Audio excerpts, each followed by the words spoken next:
Hey guys, welcome back to The Readers. I hope you are having an amazing day. Let's get right into the stories. The first one is an entitled people story. What would you do if your HOA president decided she wanted part of your yard, so she just took it? I came home to find my legal survey markers gone, and a new, fake property line cutting right through my future garden. She was ready for a fight, but she wasn't ready for my folder. I work in project management. Not the exciting kind where you're launching rockets or building bridges, but the kind where you live and die by documentation, timelines, and making absolutely sure that what is supposed to happen actually happens the way it's supposed to.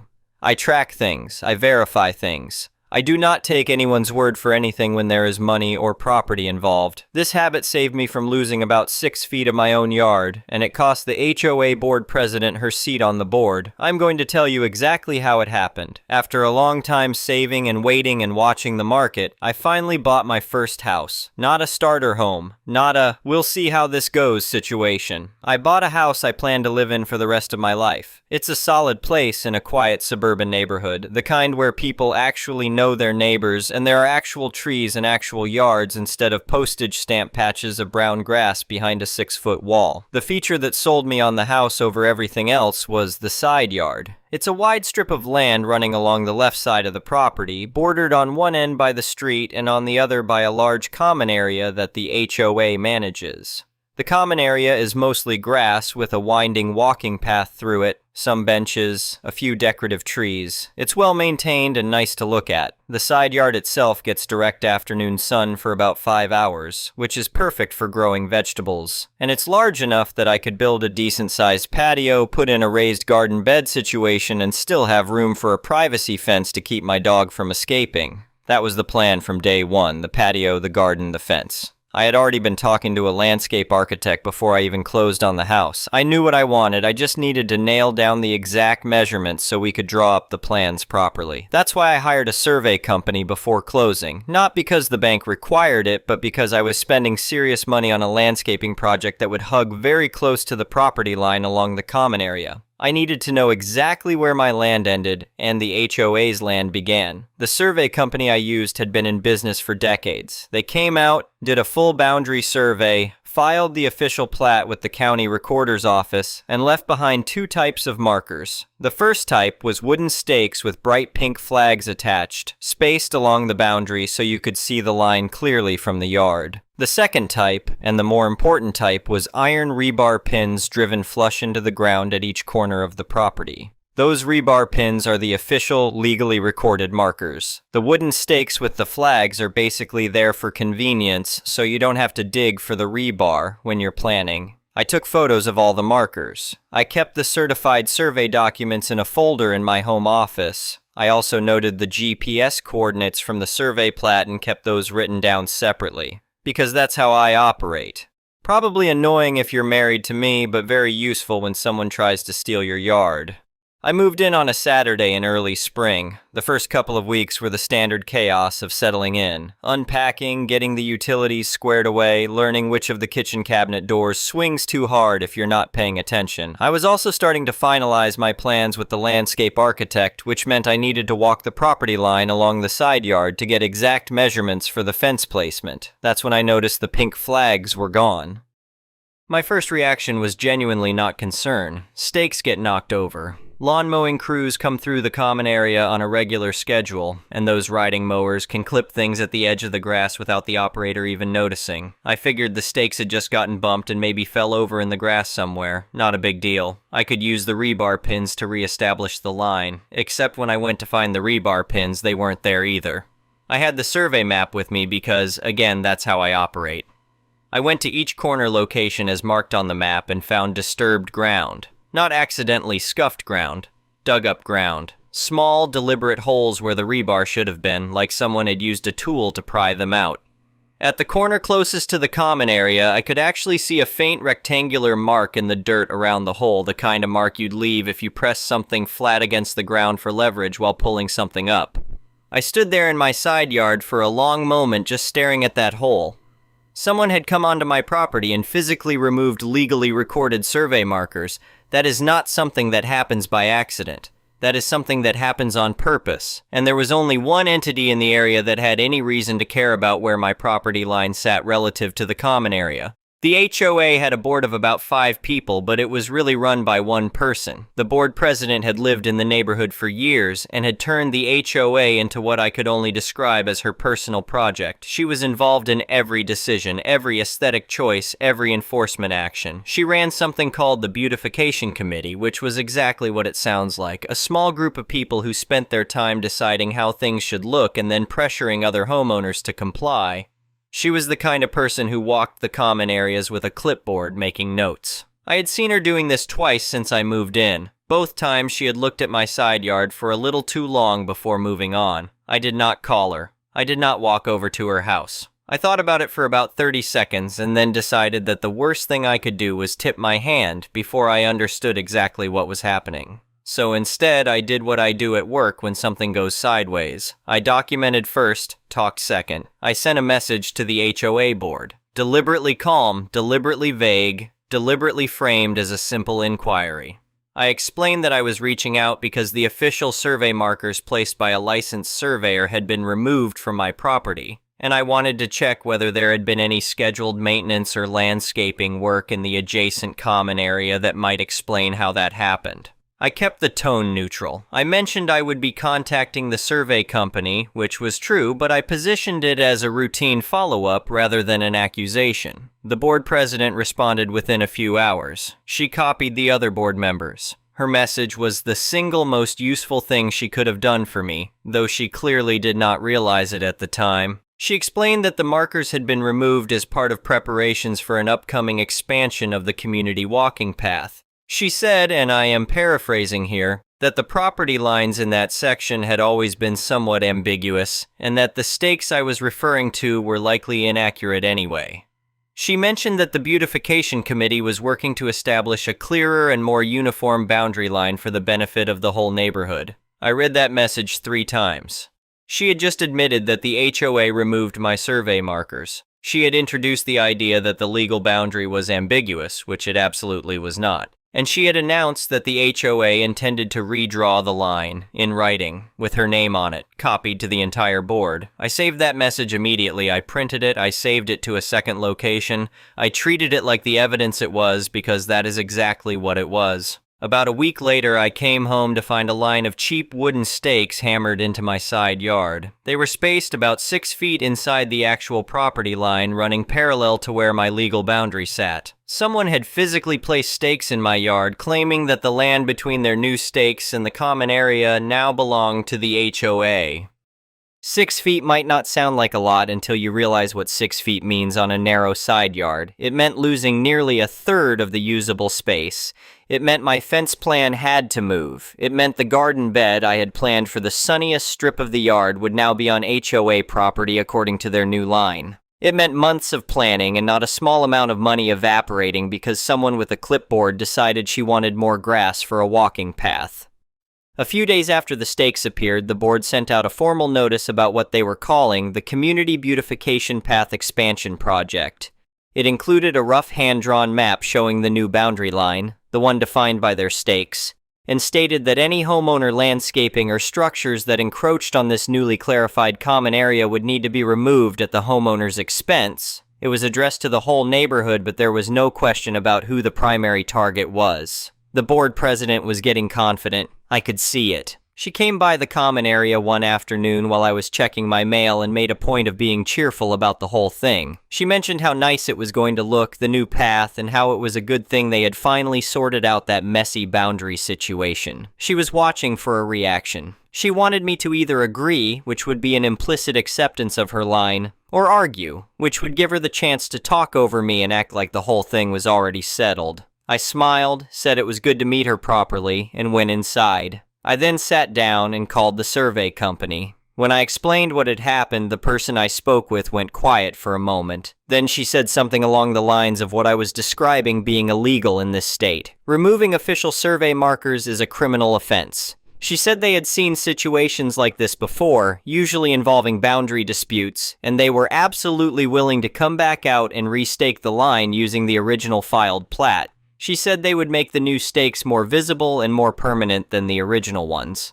We scheduled the appointment for a Friday morning. Before that Friday arrived, I sent a second message to the HOA board. I kept the same calm, professional tone I had used the first time. I told them that to make sure there was no ongoing confusion about the boundary, I had retained the same licensed and bonded survey company to come out and professionally remark the official property line as it was legally recorded with the county. I gave them the date and time. I told them that since the board had expressed interest in getting clarity on this boundary, they were welcome to have members present to witness the official marking firsthand.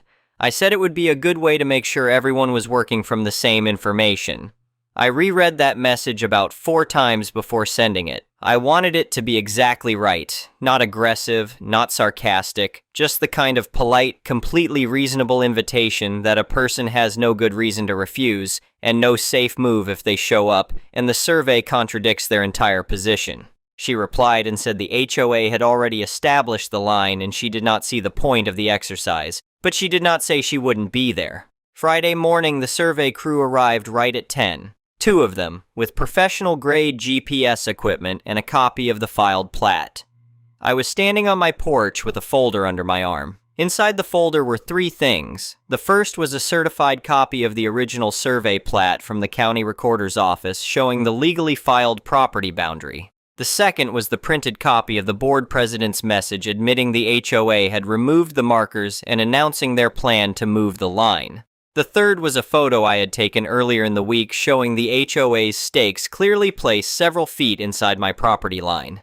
The board president arrived about 15 minutes after the crew started setting up. She brought one other board member with her, a quieter man who looked like he genuinely had no idea what he had gotten himself into by agreeing to come. She immediately started in on the lead surveyor, telling him this work was unnecessary and that the HOA had already resolved the boundary question. The surveyor was polite about it. He explained that he was there to re-establish the official filed boundary and that he was not in a position to deviate from the recorded plat. Then he turned back to his equipment and kept working.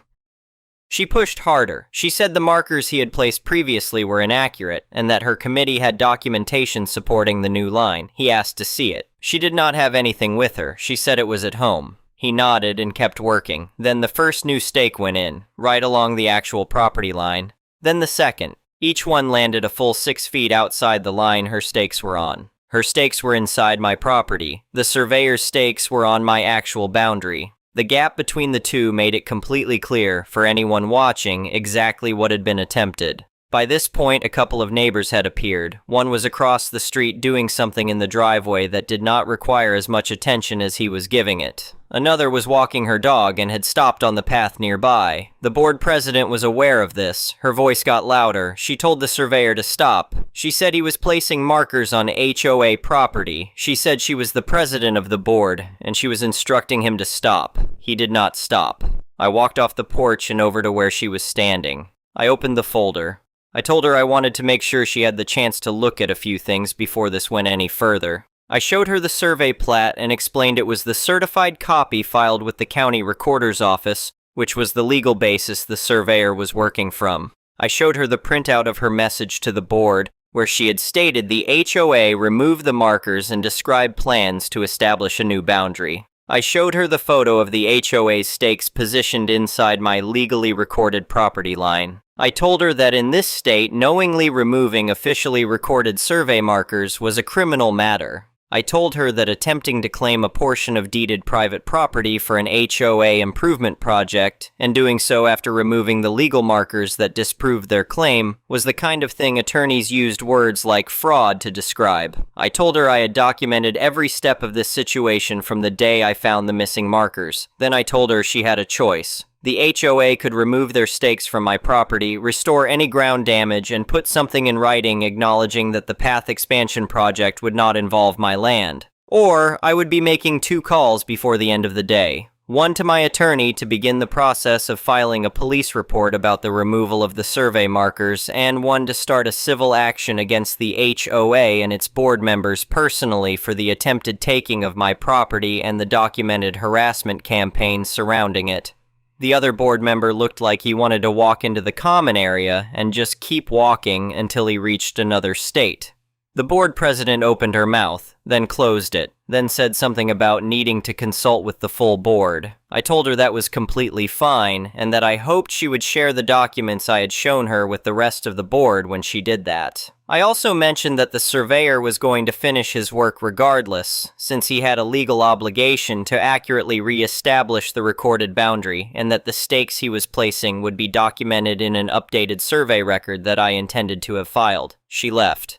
The other board member followed her without saying a word to anyone. By that same afternoon, every single one of the HOA's stakes had been pulled out of my yard. I went out and checked. The disturbed ground where they had been hammered in was still there, but the stakes themselves were gone. 2 days later, I found a note in my mailbox from the HOA board. It was signed by all 5 members. It said the Community Beautification Path Expansion Project had been postponed indefinitely due to budgetary and planning considerations. It expressed regret for any confusion that had occurred regarding the boundary in the area adjacent to my property. It was not quite the formal written apology I had asked for, but it was about as close as a HOA board was likely to get without an attorney forcing the issue. I kept it in the folder with everything else. The annual HOA meeting happened about 2 months later. I did not organize anything. I did not have to. Word had gotten around. A few of the neighbors who had been watching that Friday morning had talked to other neighbors. The story of how close the board president had come to exposing every homeowner in the neighborhood to a civil lawsuit had not gone over well. Several people showed up to that meeting specifically to vote on board composition. She lost her seat. She did not take it gracefully, from what I heard later, but she was out.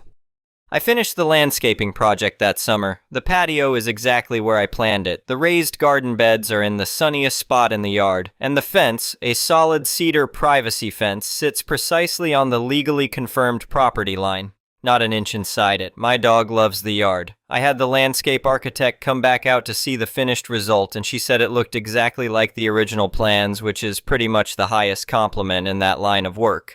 I still walk out there some afternoons and just look at the fence line. Not because I'm bitter. I'm genuinely not. But there's something satisfying about knowing that the boundary is exactly where it was always supposed to be. Documented, confirmed, staked, and photographed. My neighbor on the other side of the common area mentioned once that she had no idea this kind of thing happened in the neighborhood, that she had always thought the HOA was mostly harmless. I told her that most of the time they probably were, but that harmless tends to stay harmless only when somebody pushes back when it matters. People who run small fiefdoms like that board president did tend to assume that most people will not do the work. They rely on the fact that hiring a surveyor costs money, and filing things with the county takes effort, and sending a documented follow-up to a message that admits wrongdoing takes the kind of patience that most people don't bother with when they're furious about something.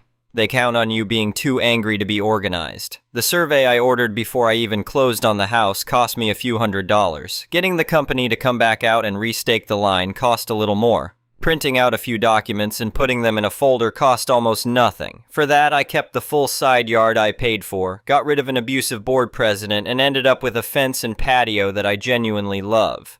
Some people think the loudest voice wins. The board president ran that HOA for years on that assumption. What she found out on a Friday morning in my side yard is that the most prepared voice wins. She came to take a strip of my property and walked away empty-handed. The surveyors charged me for their time. She paid with her seat on the board. I think that's a pretty good deal on my end. The next one is a malicious compliance story. In light of all the generic AI slop trash this sub has been flooded with, I figured I'd give my MC story that I've been holding on to for a while. It's been many years since I worked for the company this relates to. But if you have any knowledge of the industry, then you know it's an acronym for My Ride. Being a private ambulance company, they acquired the contract to provide transport of patients to the hospital when they call 911.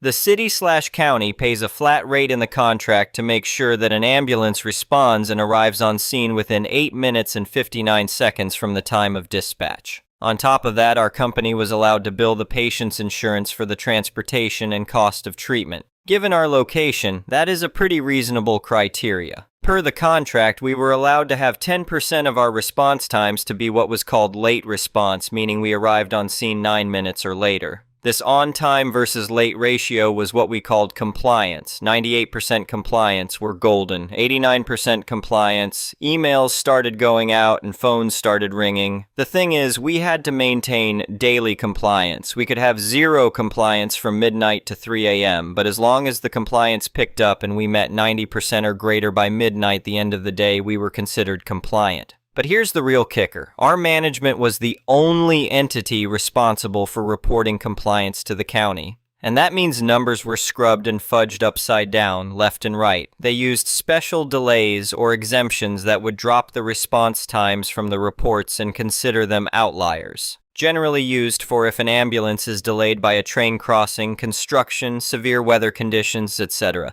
But management abused these delays in their reports to maintain compliance. Now, being responsible for the safety and care of critically sick or injured people, you'd think that they would adequately staff the ambulances to handle the population of our service area and throw a little extra staff on top just to be safe and make sure they could handle anything that happens, right? Ha ha. No, they're trying to make money. If they can maintain compliance with less people, they did it. Hell, even if they couldn't make compliance, they'd use the delay exemptions to make it look like they were compliant. But it's not like anyone was auditing them anyways. We were simply understaffed. We constantly ran at what's called level 0, in which the level refers to the number of ambulances available to respond to calls. If corporate had their way, if you could run a level 0 constantly and still make compliance, we would be operating at peak efficiency, and the shareholders were happy. We were pressured to unsafely blow through stop signs and red lights, drive faster than reasonably necessary. Hell, even our supervisor taught us the trick of using the cruise control to bypass the speed limiter on our trucks. We were tired, overworked, and spent more time driving in high-stress environments than the DOT would ever even let truck drivers get close to. We complained to the union, we tried whistleblowing to the county, but nothing changed. We'd had it. The contract renewal was coming up. We had to be perfect with response times and look good so we could secure the next 4 years of service. But we all agreed, enough was enough. We started following the laws regarding Code 3 driving lights and sirens. We stopped at every stop sign or red light. We drove no faster than we deemed safe for conditions. We sandbagged the ever-living duck out of our response times and drove compliance straight into the ground. Unless the response was absolutely critical, every bellyache and stub toe, which was 90% of our calls, we took our reasonable, sweet-ass time getting there. The exemptions couldn't even mask the failure of our compliance. 2 weeks in and many meetings with supervision, they couldn't write us up for being safer, and they started to staff more ambulances to regain compliance in time for the end of the month. It lasted a while, but I sought out employment elsewhere and haven't looked back since. I missed the job, but not the company. The next one is an entitled people story. This story is back from my college days. Now I admit I was young and naive, always trying to see the best in people, which led to me sometimes being a doormat back then. I was hanging out with a group of friends one evening when one of them mentions he and his girlfriend need a place to stay because they want to start getting out on their own. They overheard that I currently lived solo in a one-bedroom apartment, and then approached me asking if they can move in and occupy the living room space until he and his girlfriend get a job so they can eventually get their own place. Yes, I look back and realize this was disaster waiting to happen.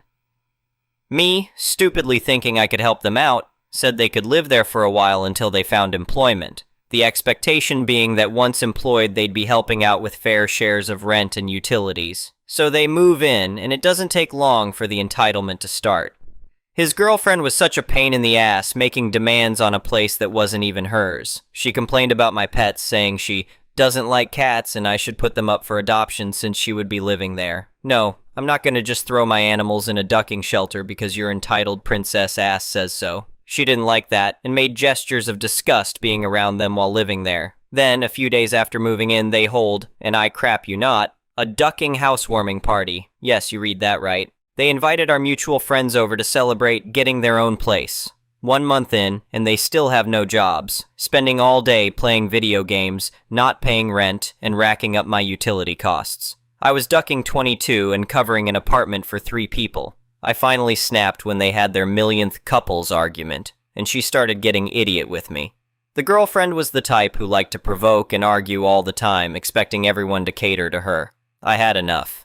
So a few days later, I approach them in the living room and ask if they plan on contributing to the rent anytime soon. They both just stare at me, saying nothing. The boyfriend then looks down and says no. I then tell them things were not working out and they had to leave. The girlfriend's clause came out and man, she was set on giving me hell. I gave them 3 days to go, which clearly there was no intent to do so. She even went as far as to call the police on me because what I was illegally throwing her out. And sadly, by ridiculous law, she was right. The police officer stated that if someone moves into your place, regardless of being written on the lease or not, they weren't, they had the right to stay until I legally evicted them. Could be up to 6 months, pretty much insinuating that I had to serve them legal forms and all, a costly process and huge burden. A total parasite of a human being was now wanting to leech off of me for who knows how long. So I took initiative and shut off the electricity panel when they were present, and removed all things I provided, toilet paper, soap, etc., and kept it all in my room.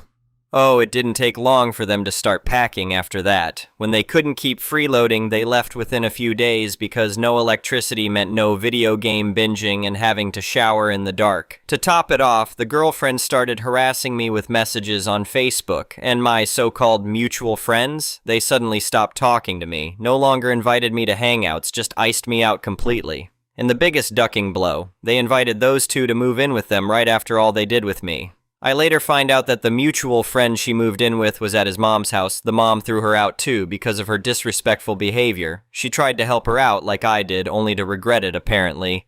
Shortly after all this, those two broke up and the psycho girlfriend joined the army, only to be thrown out from there too. When even the US military doesn't want to deal with your crazy ass, there's clearly some serious crap going on with you. Then suddenly mutual friends try to talk to me again like nothing happened. Needless to say, I've ignored them. Enablers have no place in my life. The next one is an entitled parent's story. I'm 25F, half Arab, this is relevant, and honestly I just need to get this off my chest because my Arab dad is driving me insane. I don't even know if he's a narcissist, controlling, or just plain miserable, but I'm exhausted. For context, I graduated college last May, and I have been financially dependent on him for my education, and I also live at home. I also just happened to get a real job, one that pays a little more than the average new grad would get here, and the work I do potentially includes travel. When my dad found out, he didn't react immediately, but would drop hints about me maybe applying to one of his relatives' companies or his friends' companies. And I entertained it at first because my dad's friend called me directly to set up an interview, even though I already signed the contract for my current job. And I felt too ashamed to turn it down immediately. My dad tried to reason with me about considering these other jobs, telling me to at least see how much they're offering. I knew they were going to offer me less, and lo and behold, they were offering me $1,000 less. Told him I wasn't taking the offer, then he gets pissy and quiet, then makes a snide comment about how my job isn't stable job and whatnot. I know part of the reason he's so hell-bent on me not taking this job is because he does not want me moving out of the house or having so much financial freedom. Part of me also believes he's mad he can't take credit of me getting a job. Now before, the job thing I was dealing with something else entirely. I have a boyfriend and an uncle that live an hour or so away from where I live. They live in a neighboring country that I easily drive across to. For the longest time, I did honor his 10 p.m. curfew and would lie each time I traveled there because if he found out, he'd go ballistic. Doesn't matter if I'm going to see my uncle, mom's side, or even my brother when he visits the country, my dad just does not want me out of the house. This one time, my uncle was inviting me on a trip, and I asked my dad if I could go, and he refused, saying, "Your uncle will whoop you if you go. I don't know where he got this insane idea from, but I think it's a part of his disgusting projection." Up until recently, when I'd come home a little later than 10 p.m., he'd call me insane, call me all sorts of names, yell at me, tell me this isn't how a girl from where we're from acts, tells me about all the horrible things that could happen to me if I'm out late. We live in a very safe country, and then takes it out verbally on my mom. He tells her things like, "We gave her too much freedom. She's so hard-headed. Why didn't you raise your daughter properly and just drill it into her until she takes it out on me?" He would never fully fight me, just berate me, and would get my mom to do it instead for whatever reason. He's done this for as long as I can remember, pitting everyone against each other for no reason. He's stressed me and my mom out so much in the past, to the point it literally has manifested into sickness. My mom's health is awful because she is chronically stressed by him. I have stress-induced asthma because of him. I also have literally ended up in the ER with ridiculously high BP. My mom has been sick of it though, for a while now. She understands I'm 25 and that his behavior is insane, but she doesn't have it in her to defend me. And as painful as that is, I understand and accept it.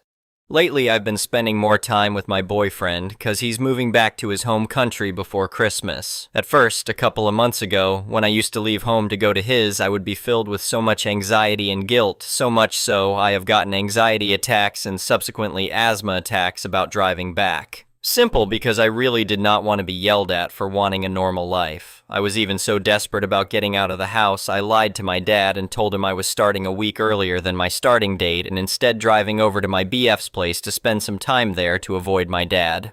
Last Wednesday after work, I went and visited my BF. I was so tired and so emotionally exhausted, and knew that if I went back home I wouldn't actually any rest, and frankly just being at home is depressed. So I drove over instead, got there, finally felt like I could breathe.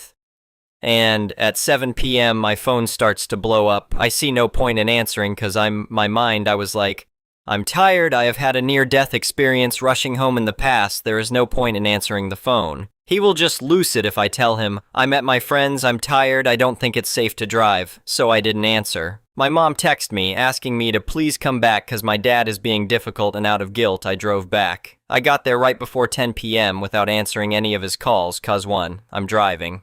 2, I'm angry that my mom felt the need to listen to my dad. 3, my dad is insane.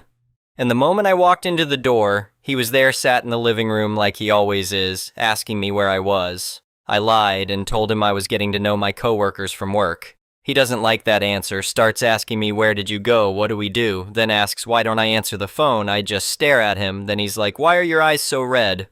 I snap and ask what now cause he just keep trying to find something wrong, so I turn around, walk to room, and he hasn't spoken to me since Wednesday. He keeps nagging my mom to make me talk to him, but my mom hasn't been entertaining it and I'm frankly just done. It's been nice, him not talking, my anxiety has been a lot less, but I'm just scared of when he decides that enough time passes and he'll pretend like nothing happened. Last night I introduced my boyfriend to my uncle. I spent the night at my boyfriend's place and for the first time ever my dad did not call. It's nice, I'm just scared it'll end and frankly I'm so tired of being treated like a child. I'm tired of having to fight for simply wanting a normal life. Moving out right now isn't feasible but it is the plan in the long run. But it is just so draining. Anyway, thank you for watching.